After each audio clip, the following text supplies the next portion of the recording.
Karena kalau kita ada sebagaimana ada sekarang, kita harus mengakui itu bukan karena kita, tetapi karena Tuhan masih memberi napasnya ini. Belum diambilnya, tetapi masih diberikan untuk kita pakai. Oleh sebab itu, biarlah apa yang Dia berikan ini kita pakai untuk Dia. Amin. Kita pakai untuk Dia supaya makin ditambah-tambahkan lagi kepercayaan kepada kita. Sebab firman Tuhan berkata, barang siapa setia dalam perkara yang kecil, maka dia pasti setia dalam perkara yang besar, dan Tuhan akan mempercayakan perkara-perkara yang lebih besar lagi kepada dia yang setia dalam perkara kecil. Amin. Haleluya. Mari kita baca Alkitab kita buka Galatia pasal 5 ayat 22. Ini tentang buah roh. Galatia 5 ayat 22 sampai 24. Haleluya. Saya terlebih dahulu membaca, diikuti oleh saudara-saudara, dan di ayat 24 kita sama-sama. Tetapi buah roh ialah kasih, sukacita, damai sejahtera, kesabaran, kemurahan, kebaikan, kesetiaan, kelembutan, bangsa diri, tidak ada hukum yang menentang hal itu. Sama-sama kita, barang siapa menjadi milik Kristus Yesus, Ia telah menyalibkan daging dengan segala hawa nafsu dan keinginannya. Amin. Amin. Amin. Amin. Amin. Bapak Ibu saudaraku sekalian, kita sudah tahu dan mendengar bagaimana Yesus memberikan Roh Kudus kepada gerejanya. Satu-satunya penolong bagi gerejanya, bagi kita, adalah Roh Kudus yang diutusnya, karena hanya dengan Roh Kudus kita akan sanggup. Dan bersama dengan Roh Kudus kita akan melakukan perkara-perkara yang besar. Itulah sebabnya Yesus berkata kepada murid-muridnya, kamu tidak perlu mengetahui masa dan waktu yang ditetapkan sendiri oleh Bapa menurut kuasanya, tetapi kamu akan menerima kuasa kalau Roh Kudus turun ke atas kamu, dan kamu akan menjadi saksiku di Yerusalem, di Judea dan Samaria, dan sampai ke ujung bumi. Gereja mula-mula kita tahu sesudah dipenuhi Roh Kudus, mereka bergerak dengan sangat luar biasa. Mereka menjadi besar dan melakukan banyak sekali perkara-perkara yang dahsyat. Itu semua terjadi karena ada Roh Kudus bekerja di dalam hidup mereka. Mereka mau dipimpin oleh Roh. Mereka tidak mau lagi hidup menurut keinginan daging, sehingga Roh Kudus pun bekerja dengan dahsyat dalam hidup mereka. Mereka menjadi anak-anak Allah. Dan firman Tuhan berkata dalam Kisah Para Rasul, bahwa mereka jemaat itu akhirnya setiap hari mereka tidak berkekurangan. Mereka tidak berkekurangan. Mengapa ini bisa terjadi? Karena mereka hidup kompak, hidup mesra, hidup saling mengasihi, saling menyayangi. Kepunyaan seorang menjadi kepunyaan bersama, milik seorang menjadi milik bersama. Yang kaya memberkati yang miskin, yang besar memberkati yang kecil, sehingga apabila mereka memiliki harta yang berlimpah, mereka jual dan mereka bagi-bagikan kepada tiap-tiap anggota menurut keperluannya, sehingga mereka tidak berkekurangan. Semua itu terjadi karena ada Roh Kudus dan mereka memiliki buah-buah Roh Kudus. Sebenarnya Bapak Ibu saudaraku sekalian, di dunia ini sebenarnya semua kebutuhan manusia Tuhan sudah siapkan. Tuhan sudah sediakan semua keperluan manusia. Seharusnya manusia di dunia ini tidak ada yang kelaparan, tidak akan ada yang kekurangan, karena semua sudah diberikan oleh Tuhan. Tetapi yang penyebab daripada manusia menjadi kekurangan, menjadi ada yang miskin, karena berkat-berkat itu menumpuk di satu orang, menumpuk di sekelompok orang, menimbun harta untuk dirinya sendiri.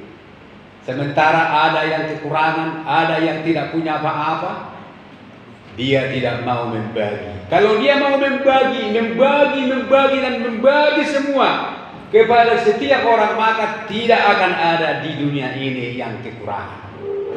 Tidak akan ada yang miskin. Tidak akan ada yang kelaparan. Semua pasti berkecukupan. Tetapi karena berkat itu ada di satu orang, ada di dua orang, ada di sekelompok orang, di sana berlimpah-limpah, di sini kering kerontang.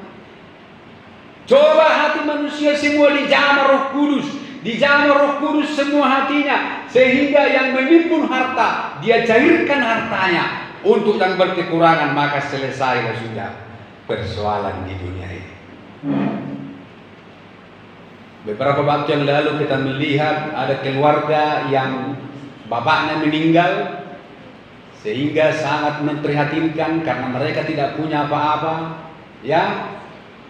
Untuk pasang tenda pun tidak ada dana, anak-anaknya pun semua ada kekurangannya, hanya satu yang normal, cacatlah, yang besarlah kepalanya, yang besarlah banyaklah. Tetapi karena ada orang yang berbagi, mereka sekarang sudah bisa tertawa, sehingga berkuranglah orang miskin. Mereka diberikan uang ratusan juta terkumpul, maka mereka bisa membeli tanah dan membangun rumah, dan sudah diadakan peletakan batu pertama. Sebenarnya begitulah, Tuhan sudah mencukupkan semua kebutuhan manusia, karena Tuhan menciptakan manusia itu tepat pada waktunya. Manusia diciptakan bukan pada hari pertama, tetapi pada hari ke-6. Coba kalau manusia diciptakan pada hari pertama, ketika bumi masih gelap, ketika belum ada pohon, belum ada matahari, belum ada daratan, belum ada lautan, belum ada binatang-binatang, semua belum ada. Apa yang terjadi? Manusia pasti melarat, pasti kesusahan. Tetapi Allah bekerja sesuai dengan skedul, sesuai dengan jadwalnya. Maka manusia pun diciptakan pada hari ke-6 ketika segala sesuatu sudah disediakan oleh Tuhan. Begitulah cintanya Tuhan kepada manusia. Karena itu mari kita bersyukur kepada Tuhan. Dan di sini kita melihat buah-buah roh. Dan gereja Tuhan pada masa itu memiliki buah-buah roh, sehingga mereka pun bergerak dengan dahsyat karena mereka memiliki buah roh ini. Saudaraku yang bersilah Tuhan, Roh Kudus diberikan kepada gerejanya sehingga gerejanya menjadi umat yang diberkati, menjadi anak-anak Allah. Dan apakah tandanya kalau kita diberkati Tuhan? Apakah tandanya kalau kita disebut dan dikenal orang sebagai anak-anak Allah? Apakah tandanya kita sudah penuh Roh Kudus? Tandanya adalah kita memiliki buah roh. Buah roh. Matius 21 ayat 20 berkata, Matius 7 ayat 20 berkata, jadi dari buahnya lah kamu mengenal mereka. Jadi kita dikenal dari buah kita. Buah apa yang pertama yang harus kita miliki, yang diberikan Roh Kudus kepada kita adalah kasih. Amin Ibu Bapak. Kasih. Kasih adalah buah roh yang pertama. Itu adalah kasih yang sejati, bukan kasih yang palsu. Kasih yang sejati. Karena ada yang palsu, yaitu kasih yang pura-pura. Itu ada ayatnya dalam firman Tuhan. Firman Tuhan mencatat, hendaklah kasih itu jangan pura-pura. Berarti ada yang palsu. Tetapi yang dibuahkan oleh Roh Kudus adalah kasih yang sejati.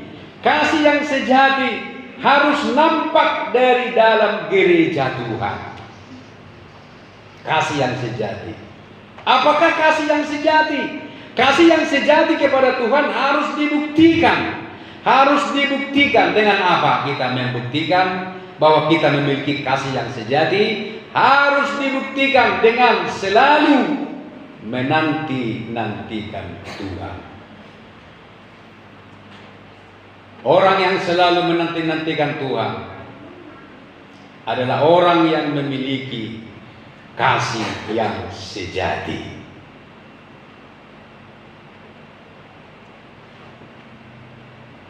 Kasih yang sejati.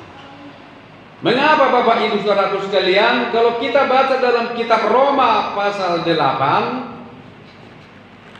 Roma pasal 8 ayat yang ke-5.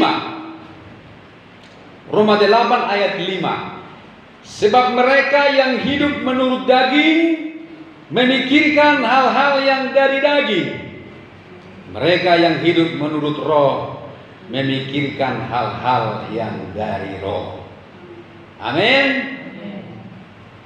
Hidup menurut roh yang memiliki kasih, maka dia akan memikirkan hal-hal yang dari roh. Dia akan memikirkan kapan Tuhan datang, kapan Tuhan datang. Dia tidak pernah memikirkan hal-hal yang dari daging, yang hanya menanti-nantikan yang lain. Tetapi di hatinya selalu memikirkan hal-hal yang dari roh. Ayat 6. Karena keinginan daging adalah maut, tetapi keinginan roh adalah hidup dan damai sejahtera. Kita tidak akan rugi kalau kita memikirkan hal-hal yang dari roh. Kita tidak akan rugi apabila kita menanti-nantikan Tuhan. Tidak rugi. Justru kita akan diberkati kalau hidup kita selalu menanti-nantikan Tuhan. Kita akan diberkati. Apa berkatnya? Apa berkatnya Ibu Bapak? Yesaya 40. Yesaya 40 ayat 30. Yesaya 40 ayat 31. Tetapi orang-orang yang menanti-nantikan Tuhan mendapat kekuatan baru. Jadi tidak rugi. Tidak rugi kalau kita memikirkan apa yang dari roh. Tidak rugi kalau kita mengasihi Allah dengan kita selalu menanti-nantikan Tuhan. Justru kita akan diberkati dengan kekuatan yang baru. Amin. Kita akan diberkati dengan kekuatan yang selalu baru setiap hari. Sehingga orang-orang yang menanti-nantikan Tuhan, mereka seumpama Raja Wali yang naik terbang. Raja Wali yang naik terbang dengan kekuatan sayapnya. Raja Wali semakin tinggi, semakin kencang anginnya, semakin tinggi dia naik. Karena dia diberi Tuhan kekuatan. Orang-orang yang menanti-nantikan Tuhan semakin banyak tantangannya, semakin banyak persoalannya, maka rohaninya akan semakin naik melejit. Haleluya. Dia tidak akan pernah lelah walaupun dia berlari-lari, tidak akan pernah lesu. Walaupun dia berjalan dan selalu berjalan, dia tidak akan menjadi lelah. Tetapi dia akan selalu mendapat kekuatan baru. Karena itu nantikanlah Tuhan. Jangan selalu hanya menantikan pencairan. Selalu lo mulu roha menang mulu pencairan on. Kalau adong sasawik cair dulu. Apalagi kalau kinai nyono nama pilkada, pilpres, siap kita dicairi. Siap dicairi, siapkan kantongmu. Jangan menanti-nantikan yang lain. Tetapi orang-orang yang menanti-nantikan Tuhan adalah orang-orang yang mengasihi Tuhan. Dia akan mendapat kekuatan baru. Dalam 1 Korintus 16 ayat 22. Dikatakan begini, 1 Korintus 16 ayat 22. Terkutuklah orang yang tidak mengasihi Tuhan. Maranatha.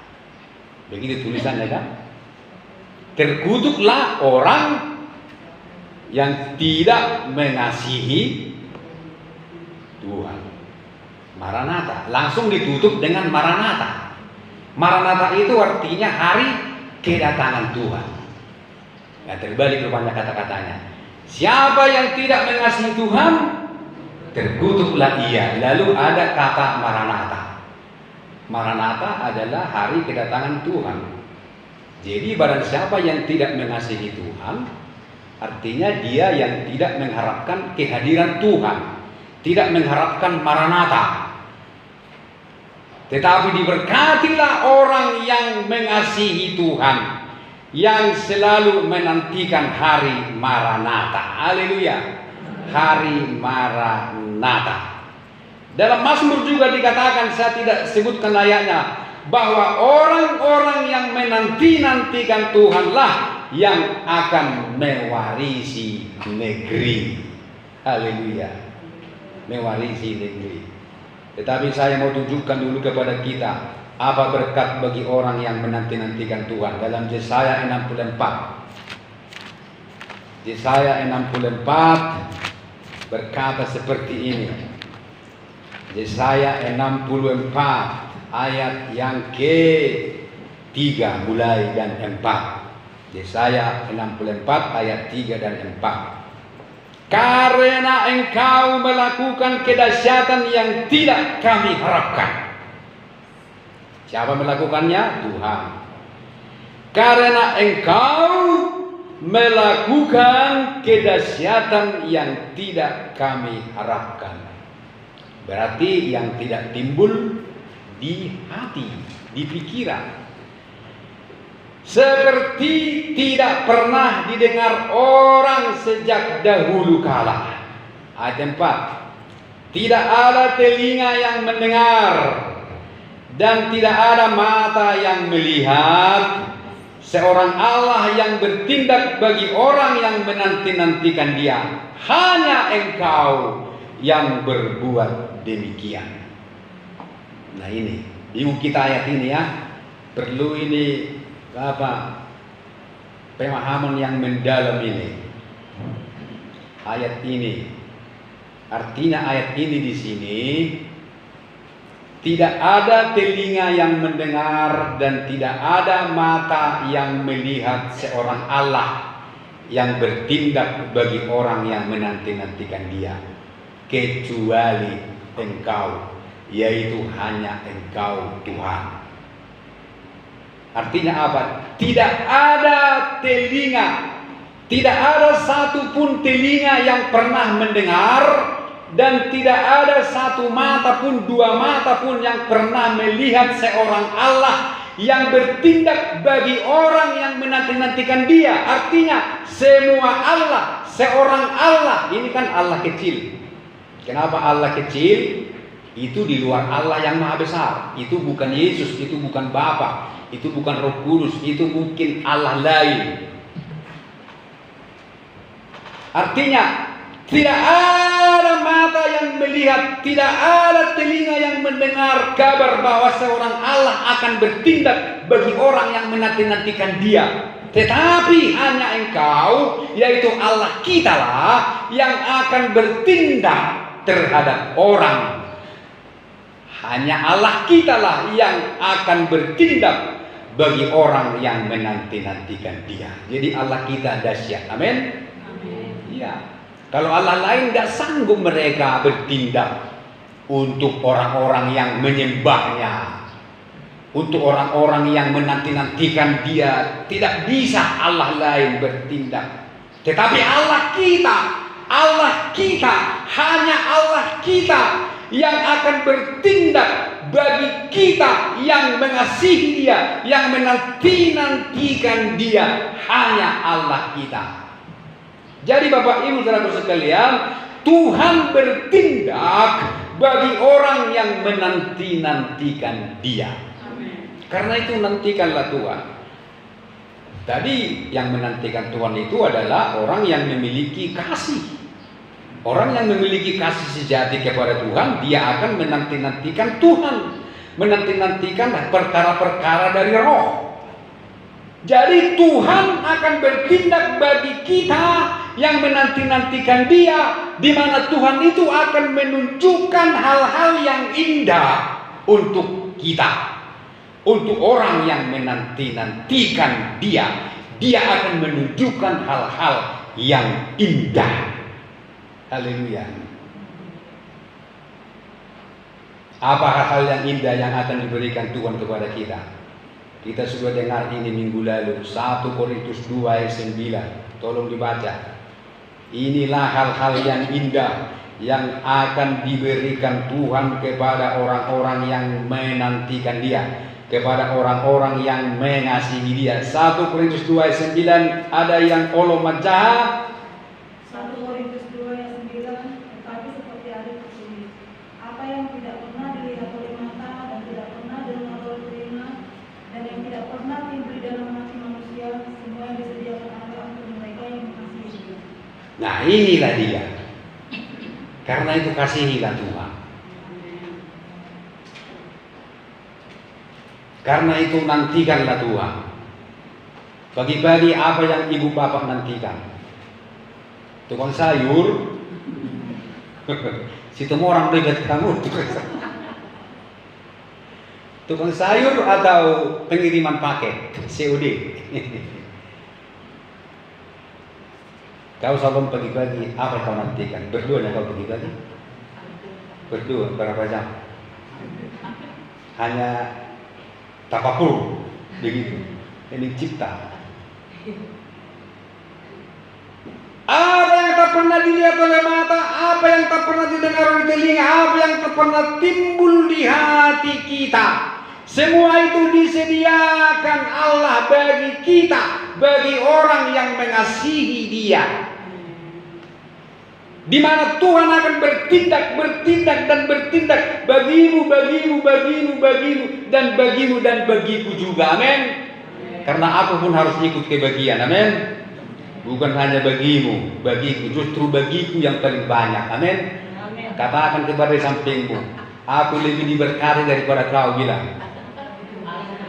Ya kalau semua kita mengatakan kan berarti semua kita kan diberkati gitu.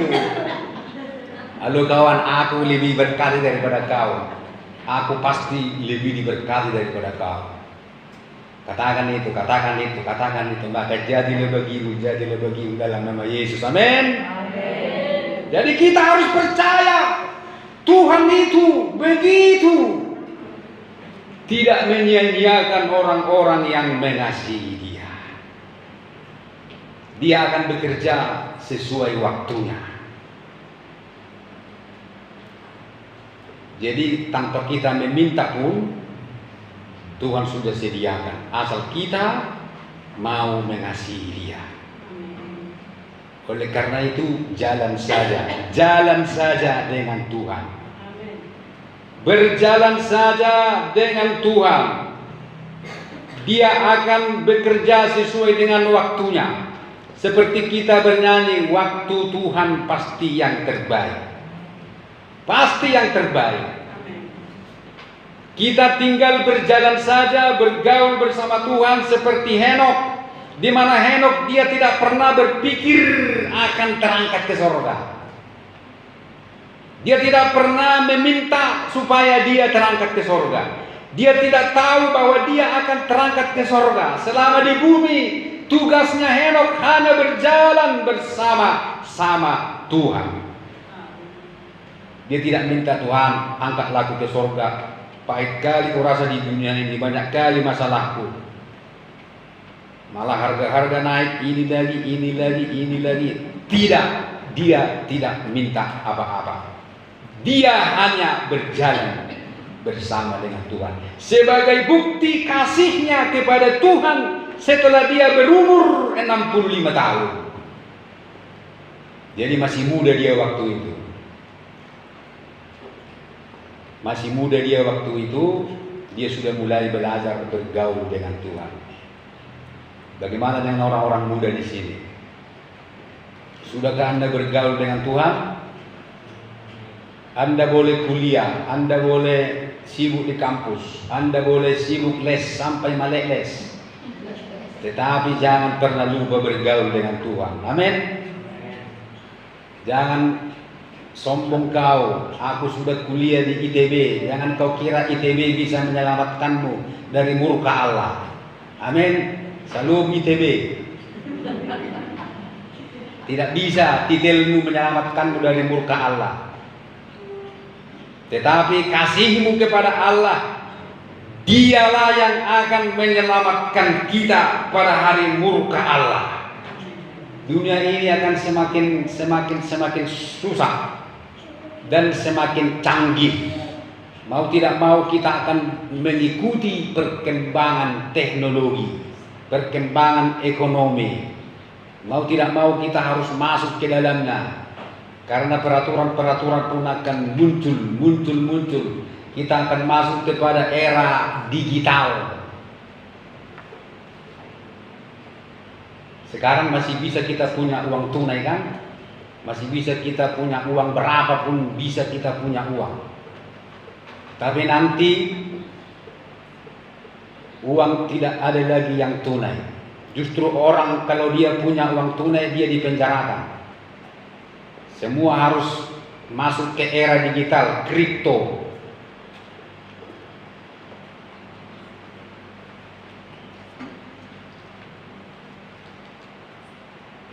Uang kita pun di bank bisa diambil pemerintah. Makanya mulai sekarang jangan simpan uangmu di bank. Simpanlah di gereja, aman itu.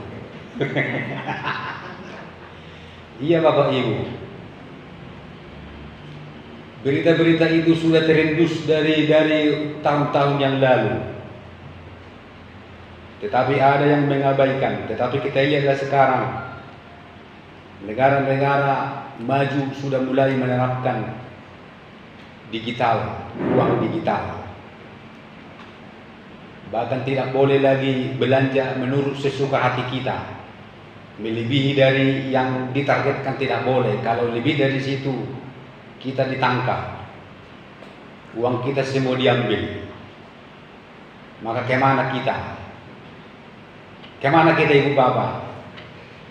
Semakin canggih dunia ini, lihatlah semakin pusing kita. Makanya sekarang orang hanya bergantung kepada Android ya. Semua sudah di sini.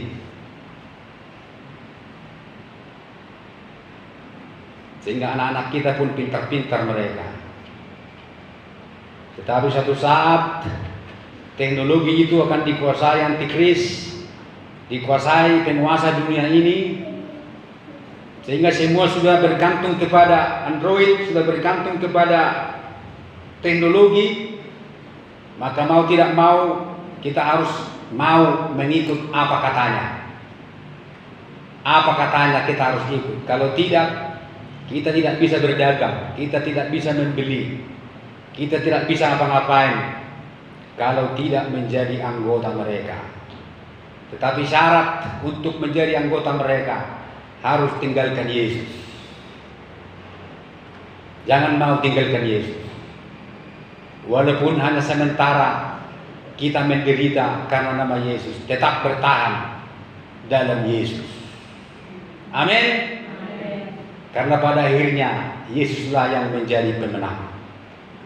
Memang sakit ketika kita disayat-sayat, ketika kita dihancurkan, disiksa, dibunuh, ketika di depan mata kita anak-anak kita dicungkil matanya, di depan mata kita anak-anak kita dibunuh dan dimutilasi. Bagaimanalah perasaan hati ini? Mau tidak mau terpaksa kita harus menyangkal Yesus. Tetapi ketika kita menyangkal Yesus, tidak bisa lagi kembali.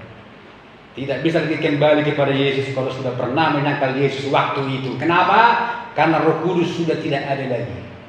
Roh Kudus tidak ada lagi di dunia ini waktu itu. Roh Kudus sudah diangkat. Jadi apa yang menahan mereka? Apa yang menahan antikris? Roh Kudus dan gereja Tuhan. Haleluya. Itulah sebabnya kita perlu penuh Roh Kudus. Perlu penuh Roh Kudus. Dan berbahasa roh setiap hari. Amin. Yang alergi bahasa roh katakan amin. Tidak ada, semua suka bahasa roh. Haleluya. Jadi begitulah Bapak Ibu, Henok ini dia pada usia muda sudah mulai bergaul dengan Tuhan. Karena itu hai orang-orang muda, alangkah baiknya bila mulai di masa mudamu Anda mulai bergaul dengan Tuhan, mengasihi Tuhan. Hidupmu pasti cemerlang seperti Henok. Haleluya. Seperti Henok akan mendapat berkat yang melebihi berkat-berkat dunia. Berkat yang didapat oleh Henok melebihi berkat yang ada di dunia. Dia terangkat hidup-hidup ke surga tanpa sepengetahuannya, tanpa rencananya, dan sekarang dia ada di surga. Tetapi Alkitab mencatat selama hidup apa yang dilakukan oleh Henok, dia bergaul dengan Tuhan, dia sangat mengasihi Tuhan, dia pergi bernubuat, itu yang dilakukannya. Judas mencatat bahwa Henok pergi bernubuat, artinya dia pergi memberitakan Injil, memberitakan keselamatan, dia pergi kemana-mana. Itu yang dikerjakannya untuk menyelamatkan, menasihati manusia akan hari penghukuman yang akan datang. Tetapi Ibu Bapak lihat, adakah yang peduli atas nubuat Henok? Tidak ada. Makanya yang selamat hanya si Nuh. Tidak ada. Tapi dia terus bernubuat. Walaupun dia terus bernubuat kemana-mana tentang hari penghukuman yang akan datang itu, hasilnya apa? Turun terus keturunan. Karena si Nuh adalah generasi ke-10, si Henok generasi ke-7. Siapa yang selamat? Hanya Nuh, hanya 8 orang. Berarti di mana semua pekerjaan Henok? Itu bukan urusannya. Urusannya adalah bergaul dengan Tuhan dan bernubuat. Haleluya. Hasilnya bukan urusan kita. Nuh juga berkhotbah selama 100 tahun lebih. Dia terus berkhotbah untuk bahwa air bah datang. Bertobatlah, bertobatlah. Adakah yang bertobat? Tidak ada. Abangnya pun nggak mau bertobat. Namburunya pun nggak mau bertobat. Ito-itonya pun nggak mau bertobat. Lainnya pun nggak mau bertobat. Tidak ada yang mau bertobat. Hula-hulanya tidak ada yang mau bertobat. Apalagi pemburuannya, tidak ada yang mau bertobat. Hanya istri dan anak-anaknya dan istri anak-anaknya. Padahal 100 tahun lebih ngomel terus tentang firman Allah. Tadi kalau saya ngomel di sini semua bertobat. Haleluya. Saya percaya itu. Amin. Haleluya. Nah, di sini Bapak Ibu Saudara sekalian, bagaimanakah praktek memiliki kasih yang sejati kepada Tuhan? Prakteknya adalah yaitu cara membuktikan kasih yang sejati kepada Tuhan adalah begini. Kita baca ini ayat terakhir, Yohanes 21 ayat 15. Yohanes 21 ayat 15. Sesudah Yesus berkata kepada Simon Petrus, "Simon anak Yohanes, apakah engkau mengasihi aku lebih daripada mereka ini?" Jawab Petrus kepadanya, "Benar Tuhan, engkau tahu bahwa aku mengasihi engkau." Kata Yesus kepadanya, "Gembalakanlah domba-dombaku." Kata Yesus pula kepadanya untuk kedua kalinya, "Simon anak Yohanes, apakah engkau mengasihi aku?" Jawab Petrus kepadanya, "Benar Tuhan, engkau tahu bahwa aku mengasihi engkau." Kata Yesus kepadanya, "Gembalakanlah domba-dombaku." Kata Yesus kepadanya untuk ketiga kalinya, "Simon anak Yohanes, apakah engkau mengasihi aku?" Maka sedih hati Petrus karena Yesus berkata untuk ketiga kalinya, "Apakah engkau mengasihi aku?" Dan ia berkata kepadanya, "Tuhan, engkau tahu segala sesuatu. Engkau tahu bahwa aku mengasihi engkau." Kata Yesus kepadanya, "Gembalakanlah domba-dombaku." Petrus, kalau memang engkau mengasihi aku, gembalakanlah domba-dombaku. Jadi cara membuktikan kasih yang sejati kita kepada Tuhan harus dipraktekkan dalam penggembalaan. Apa artinya ini, Bu Bapak? Mengapa harus dalam penggembalaan?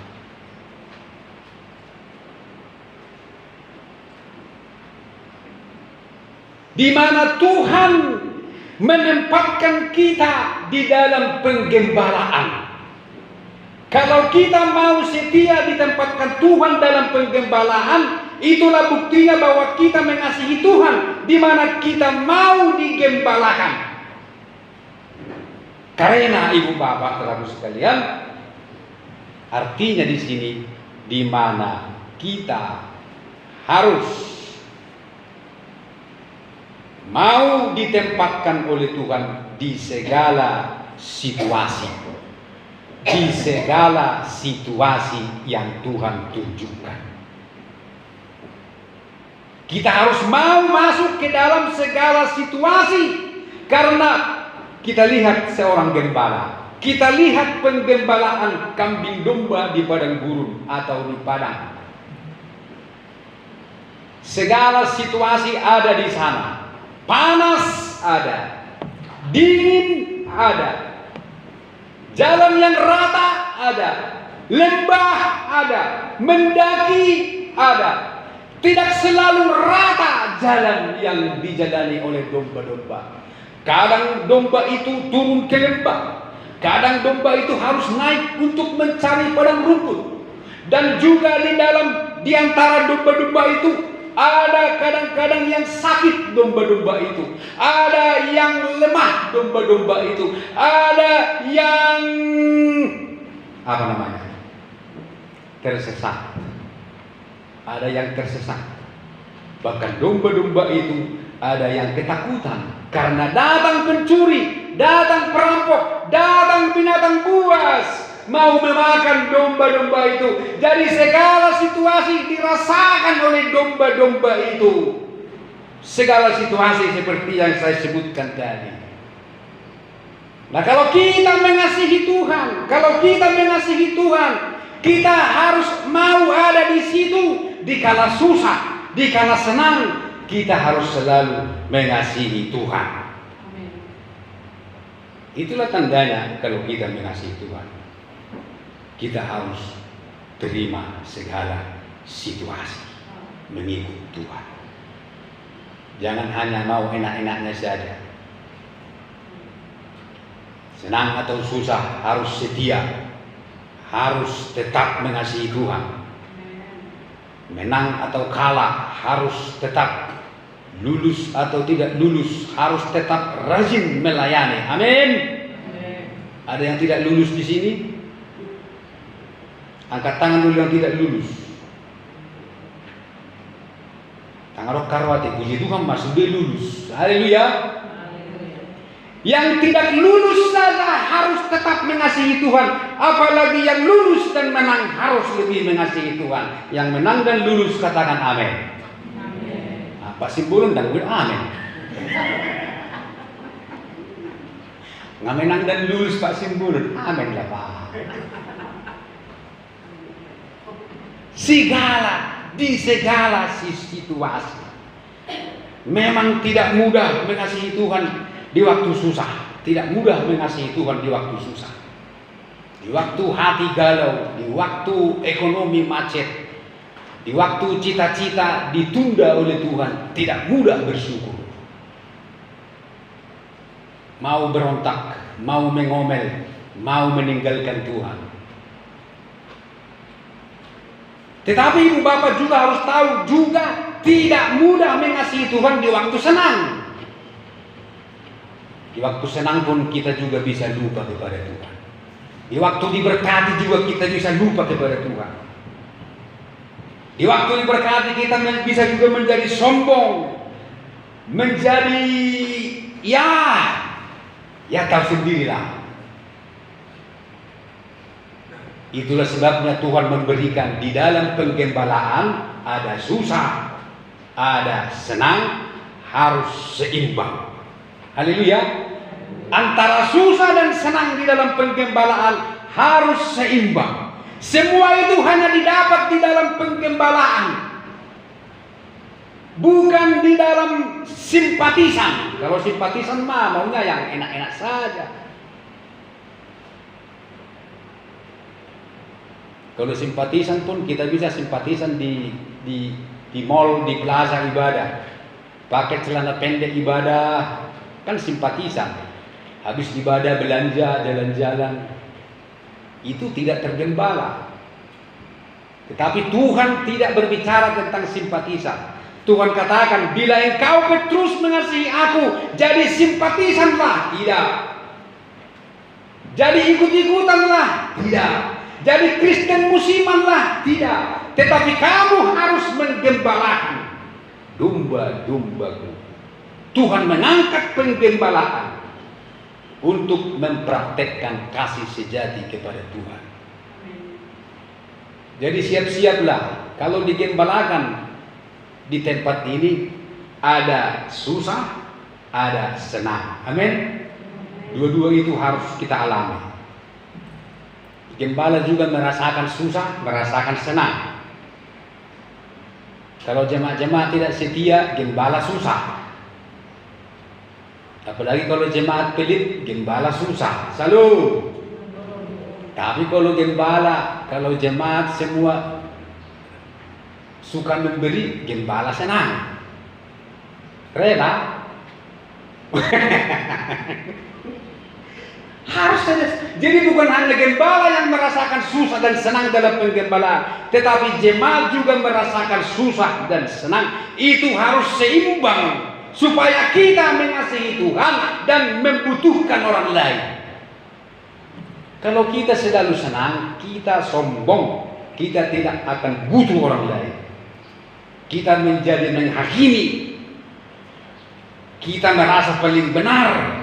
Makanya Tuhan beri kesusahan dan dibalik lagi dengan kesenangan.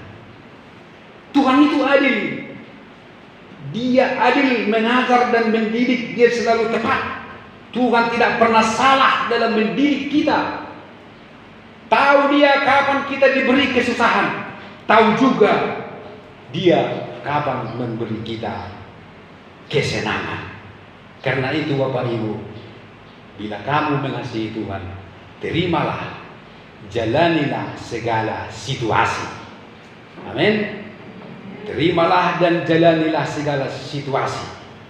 Harus mau dan rela menerima segala situasi. Jangan bersungut-sungut. Suami istri jangan saling mempersalahkan. Jangan saling bertengkar di rumah. Dikala situasi keadaan ekonomi yang morat-marit, dikala keadaan kesehatan yang terpuruk, atau dikala keadaan anak-anakmu tidak sesuai dengan harapanmu, harus rela menerima segala situasi itu. Amin. Kalau si beda-beda yang matai mau losong hebeng na ade, hubile mau kamada, ada semanjang mau kamada. Nasi murugya hanya kamar na, itu setor.